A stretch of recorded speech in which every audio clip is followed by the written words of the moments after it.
السلام علیکم۔ وعلیکم السلام ورحمۃ اللہ رمضان وبرکاتہ۔ مبارک ہو۔ آپ کو بھی بہت آپ مبارک سے ہو۔ پوچھنا تھا میں نے کہ اگر ہم گھر پہ نماز تراویح پڑھتے ہیں تو کیا میں اس میں موبائل پر قاری سعود الشریم یا قاری عبدالرحمن سدیس کی تلاوت لگا کر تو میں ان کے ساتھ ساتھ پڑھتی رہوں یا صرف ان کو سنتی رہوں نماز تراویح میں، تو کیا میں اس طرح کر سکتی ہوں یا نہیں؟ یہ آپ سے پوچھنا تھا، آپ مجھے بتا دیں۔ بالکل، آج ہی بتا دیں تو مہربانی ہوگی۔ آج ہی بتا دیں تو بہت مہربانی ہوگی۔ بہت شکریہ۔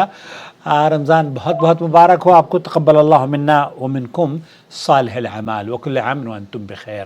اللہ رب العالمین آپ کو صحت و عافیت سے رکھے۔ دیکھیے بہت اہم سوال ہے اور اکثر عورتیں اس سوال کو کرتی بھی ہیں۔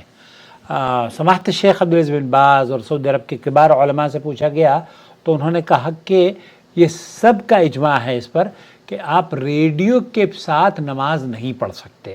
البتہ یہاں جو آپ پوچھنا چاہ رہی ہیں وہ یہ کہ میں کسی بھی سدیس کی یا کسی بھی امام کعبہ کی قرآن کریم کی آواز پلے کر دوں اور میں دیکھ دیکھ کر پڑھتی بھی رہوں، کیا یہ درست ہوگا؟ یہی پوچھا جا رہا ہے شیخ سعد الخسلان سے۔ یہ بات محل نظر ہے کہ ایک عورت یا ایک مرد اپنی نماز میں اس طرح سے قرآن پڑھے،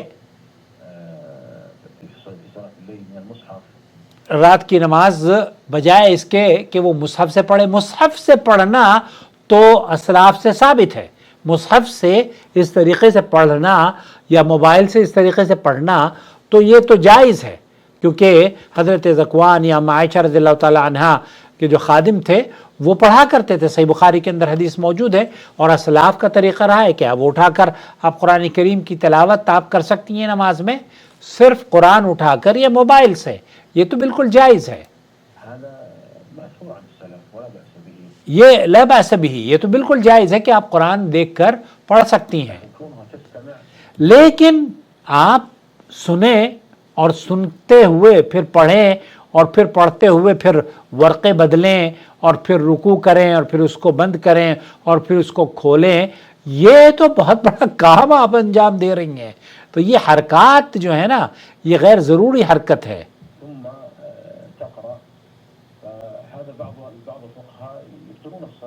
ایسی بہت سارے اہل علم یہ کہتے ہیں کہ بہت سے فقہاء، خاص طور پر امام ابو حنیفہ کے نزدیک تو نماز، اس طرح کی نمازیں وہ یہ کہتے ہیں کہ باطل ہو جاتی ہیں۔ تو ہم تو یہاں کے علماء کا موقف یہ ہے کہ ہم تو اسی بات کو تنبیہ کرتے ہیں کہ جو شخص سورہ فاتحہ پڑھتا ہے وہ حفظ سے پڑھے، یا قرآن کریم پڑھتا ہے تو حفظ سے پڑھے، اور اگر حفظ یاد نہیں ہے تو پھر وہ دیکھ کر پڑھے۔ یہی سلف سے ثابت ہے۔ اب نمازی کو اس اپنی نماز میں کیا چاہیے؟ خشوع اور خضوع چاہیے، اور اسے قرآن کریم کو سمجھنا اور اس پر تدبر کا اہتمام بھی کرنا چاہیے، اور یہ تبھی ممکن ہے جب آپ قرآن کریم کو سنجیدگی سے پڑھیں گے۔ جب آپ سنیں گے بھی اور اس کو ہاتھ میں لے کر پڑھیں گے بھی اور ورقے بھی لوٹائیں گے، تو اس طرح سے آپ گویا کہ 2-3 کام ایک ہی وقت میں کر رہے ہوں گے۔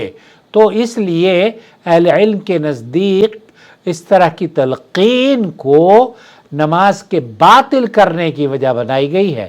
تو شیخ سعد الخسلان نے بھی یہی فرمایا کہ یہ درست نہیں ہے۔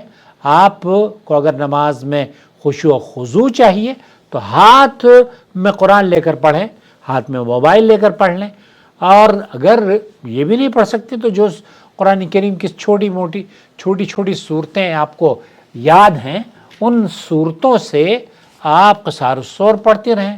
قل اعوذ برب الفلق، قل اعوذ برب الناس، قل هو اللہ احد، اذا جاء نصر اللہ، تبت یدا ابی لہب وتب، قل یا ایھا الکافرون۔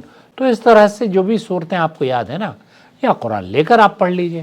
تو قرآن کریم کو یہ ڈبل کام ہو گیا، تو یہ آپ کی نماز کے لیے نقصان دہ ثابت ہو سکتا ہے۔